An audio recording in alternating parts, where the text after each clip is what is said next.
नमस्कार, जय जोहार। साथियों, जागो पंच में आप सभी का हार्दिक स्वागत, अभिनंदन। साथियों, आप सुन रहे हैं पेरियार ललई सिंह यादव की कहानी, अचल सिद्धार्थ यादव की जुबानी। साथियों, पेरियार ललई सिंह हमारे समाज के वो महापुरोधा थे जिन्होंने अंधविश्वास, पाखंड, रूढ़ियां, परंपराओं को धता बताते हुए समाज को ज्ञान की ओर ले जाने का काम किया है। इसी संदर्भ में पेरियार ललई सिंह यादव ने पुस्तक लिखी थी, आर्यों का नैतिक पोल प्रकाश।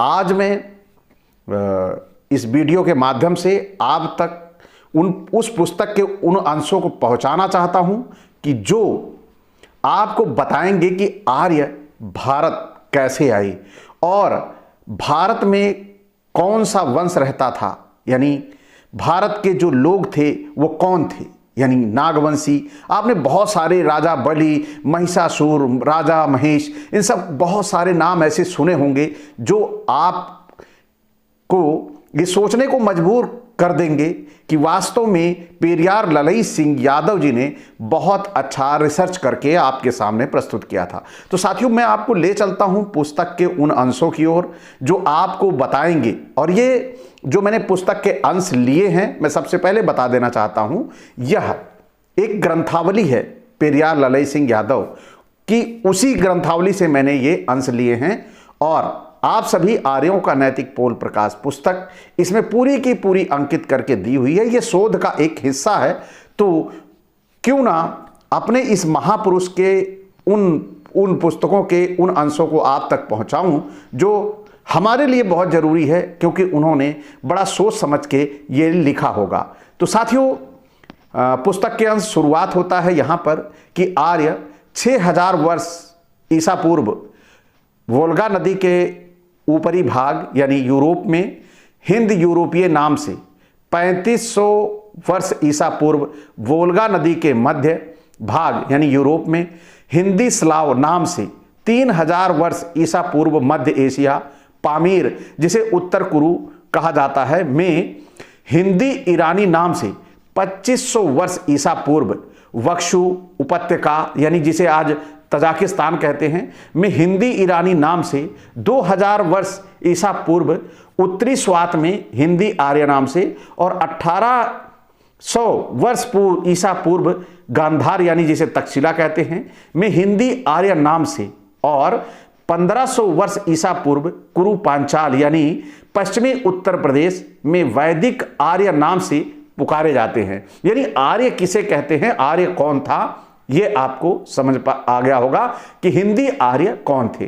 इन्हें वैदिक आर्य भी कहा जाता है। ये भारत में कैसे आए, कब आए, इसके पीछे का क्या कारण है, तो साथियों वीडियो के अंतिम तक बने रहिए, आपको पता चल जाएगा। और यहां पर जो नोट दिया हुआ है, रेफरेंस दिया हुआ है, इतिहासकार मैक्स मूलर और मैकडोनाल्ड ने भारत में आर्यों के आगमन का जो समय बताया है वो 1500 वर्ष ईसा पूर्व माना है।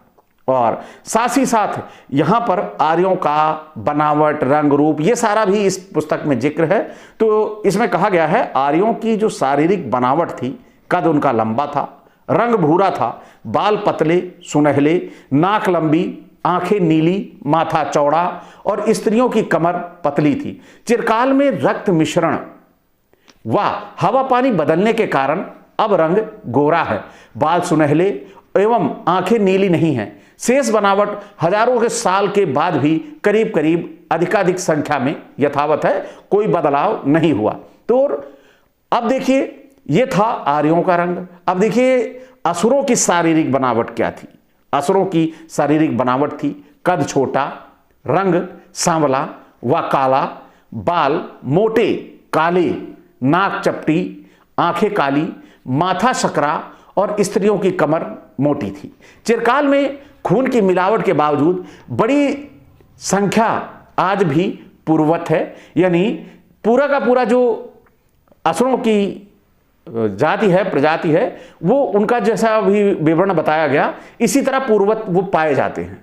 और भारतीय असुर महाराजा के सीमावर्ती व्यापारिक नगर पुष्कलावती जो स्वात व कुभा यानी काबुल नदियों के संगम पर बसा हुआ था कि असुर व्यापारी मध्य एशिया में व्यापार के लिए जाया करते थे।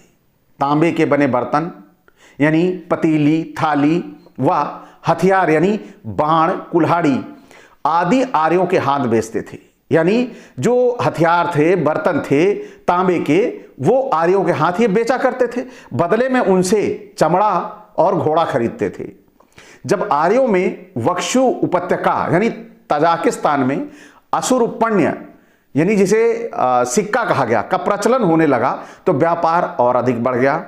अब असुर व्यापारी कपास का बुना कपड़ा, सोना, चांदी, जवाहरात के आभूषण आदि आर्यों को देकर उनसे बदले में ऊन व कंबल लेने लगे। यानी जो असुर व्यापारी थे इनके पास कपड़ा था, सोना था, चांदी थी, जवाहरात आभूषण थे और आर्यों के पास क्या था? ऊन था, कंबल था और इसके अलावा कुछ नहीं था। फिर आर्यों ने ऊपर लिखी मनमोहक वस्तुओं की प्राप्ति हेतु एवं बढ़ती आबादी व बढ़ते पशुधन के लिए नई नई चरागाहों का खोज किया और भारत भूमि की ओर पलायन किया। आर्यों को करीबन 1000 वर्ष तक पंजाब, सिंध, पश्चिमी राजस्थान और पश्चिमी उत्तर प्रदेश की विभिन्न आदि निवासी जातियों, असुरों आदि से दिन रात घनघोर संग्राम करना पड़ा। साथियों, यहीं से पता चलता है कि आर्य 1000 वर्ष जो दिया गया है इसमें पंजाब, उत्तर प्रदेश, राजस्थान में कैसे आए और इनका आदि निवासी जातियों के साथ असुर यानी जिसे असुर कहा गया, रात दिन घनघोर संग्राम करना पड़ा। जिस समय वोल्गा नदी के मध्य में आर्यों का जीवन पड़ोसियों की शिकार गाहें छीनने तक ही सीमित था, नग्न घुमा करते थे, उस समय युग युगांतरों के करोड़ों मनुष्यों के अपार श्रम तथा विकास के बाद द्रविड़ सभ्यता यानी जिसे असुर सभ्यता भी कहा जाता है वो फल फूल रही थी, जिसकी गवाही हड़प्पा जिला मुल्तान व मोहनजोदड़ो जिला लरकाना पश्चिमी पाकिस्तान जिनकी खुदाई बताती है कि आर्य सभ्यता नहीं है। खुदाई में मुद्राओं पर पशुओं के चित्र कहीं पर शिव बुद्ध से मिलती जुलती ध्यानावस्थित दशा में, किन्हीं पर सिंधु लिपि में वली, क्री, श्री, शो, ई, शह, सती, निमो, शह, गौरी, शेष, ईश आदि लिखा मिला। इस सिंधु सभ्यता से ही क्रमशः महाभारत कालीन, रामायण कालीन, बौद्ध कालीन सभ्यताओं का जन्म हुआ। इन्हीं दिनों द्रविड़ों यानी असुरों ने ईरान, बेबीलोनिया व असीरिया को जीतकर वहां भी इसी द्रविड़ियन सभ्यता यानी असुर सभ्यता की नींव डाल दी। अब आप समझिए, असीरिया को भी जीतकर वहां पर अपनी असुर सभ्यता डाल दी इन द्रविड़ों ने। और इसके विशेष ज्ञान के लिए आदि निवासियों की सभ्यता एक पुस्तक है और लेखक उसके चंद्रिका प्रसाद जिज्ञासु हैं। आप उसे पढ़ें क्योंकि यहां पर यह रेफरेंस दिया हुआ है। जिस समय आर्य भारत में घुस आए उस समय भारतीय असुर नदियों से नहरें निकालते, अच्छे ढंग से खेती करते, बढ़िया खाद डालते थे, कपास से अच्छा कपड़ा बनाते थे, सोना चांदी व जवाहरात के आभूषण बनाते थे, तांबे से कृषि यंत्र व लड़ाई के हथियार बनाते थे, आहार के साथ साथ जीवनों उपयोगी अन्य वस्तुएं बनाते थे, चिकित्सा के ढंग अच्छे थे, छोटे छोटे जहाजों द्वारा समुद्री एवं घोड़ा, गधा, अन्य साधनों द्वारा खुश्की का व्यापार मध्य एशिया तक करते थे, नगर बसाने के ढंग अच्छे थे। ये असुरों में बड़ी एक अच्छी काबिलियत थी कि वो उनका सारा काम और व्यापार पूरा का पूरा मध्य एशिया तक करते थे, लेकिन सारा कुछ सधा हुआ था। उनकी सड़कें, गलियां यानी कमल सहित तालाब, घरों में कई बैठक खाने, रसोई घर से धुएं से निकलने के लिए चिमनी, आंगन से पक्का कुआं में और स्नानागार, शयनागार, कोष्ठागार, आग में पकाई हुई ईंटों से मकान और नगर का परकोटा बनाते थे। जिस समय आर्य भारत में घुस आए उस समय भारत की पश्चिमी सीमा अफगानिस्तान तक थी। अफगानिस्तान जिसे पुराने समय में काबुल कहा जाता था, में वालिक सीमा प्रांत, पेशावर जिसे कहते हैं, में अर्जिक, पंजाब व सिंध में पानी, परावत दैत्य यानी राजा हिरणाक्ष, हिरण्यकश्यप, प्रहलाद, विरोचन, बलि, बजांग, बजनाभि व अंधक आदि, ब्रात्य यानी मोहनजोदड़ो का राजा भुजबन, दास राजा वचि, शंबर वृगंध, आयु आदि। असुरों में राजा कपिलासुर, कपिलभद्र, सहस्त्रबाहु, कार्तवीर, अर्जुन, त्रिपुरा व जलंधर आदि। ये आप समझिए कि इन सब का उस समय राज था। और जो पश्चिमी उत्तर प्रदेश में दानव, मेरठ का राजा मय, जिसे मय के नाम से जानते हैं, वो उसका राज था।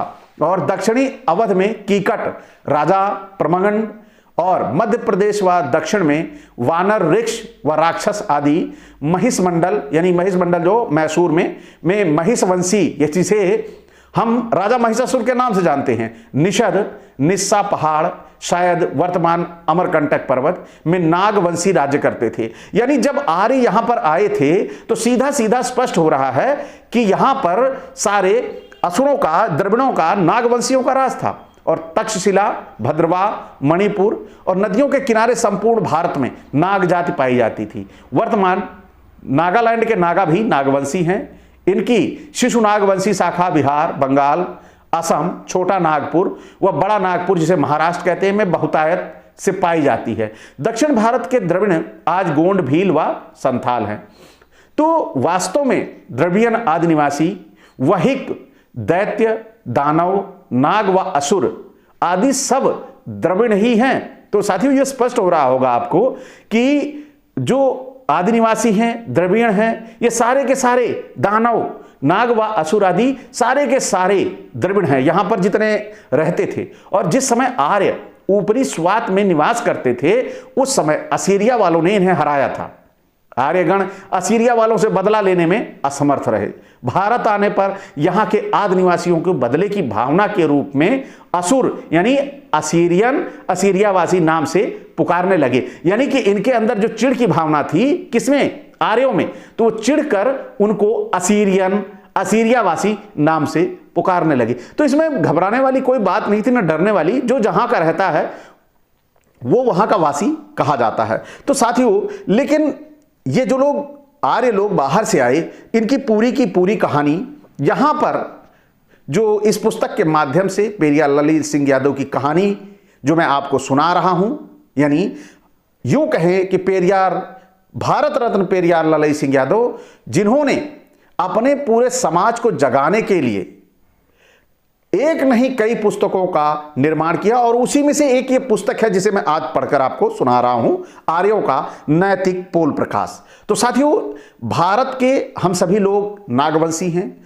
और इन नागवंशियों पर इन आर्यों ने आकर कैसे राज किया, ये अभी पूरी तरह से स्पष्ट नहीं है। लेकिन आर्यों और नागवंशियों की लड़ाई ये आपके सामने स्पष्ट है। तो साथियों, आप सभी बने रहिए जागो पंच के साथ। जागो पंच आपको लगातार इस पुस्तक के एक एक अंश को पहुंचाएगा और आपको पेरियार जी के मिशन को आगे बढ़ाने के लिए प्रेरित करता रहेगा। इसी के साथ आपसे विदा, नमस्कार, जय जोहार।